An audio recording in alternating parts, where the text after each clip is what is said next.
எடப்பாடி பழனிசாமி நல்ல ஆட்சியாளரான்னு கேட்டிங்கன்னா அது பெரிய கொஷின் குறி தான். ஏன்னு கேட்டிங்கன்னா அவருடைய ஆட்சி காலத்தில் பொள்ளாச்சியில் நடந்த பெண்களுக்கு எதிரான குற்றம், அந்த குற்றத்தில் எத்தனை பெண்கள் பாதிக்கப்பட்டாங்கிறது உங்கள் எல்லாருக்குமே தெரியும். அது யார் காலத்தில் நடந்துச்சு, யார் சம்மந்தப்பட்டா அப்படின்னா அதிமுகவுடைய ஒரு அமைச்சர் சம்மந்தப்பட்டிருந்தார், அவருடைய மகன் சம்மந்தப்பட்டிருந்தார்.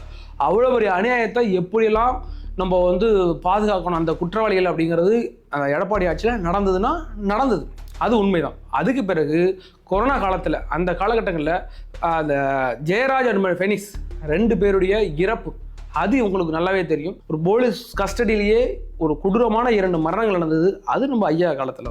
அதற்கு பிறகு தூத்துக்குடியில் ஸ்டெர்லைட் ஆலைக்கு எதிராக போராடிக்கிட்டு இருந்த மக்களை 13 பேரை துடிக்க சுட்டு கொன்னது யாருன்னு கேட்டால் இதே அதிமுக அரசு. இதில் பெரிய கொடுமை என்னன்னா எனக்கு தெரியாதுன்னு டாப்பில் நான் டிவி பார்த்தாங்க தெரிஞ்சு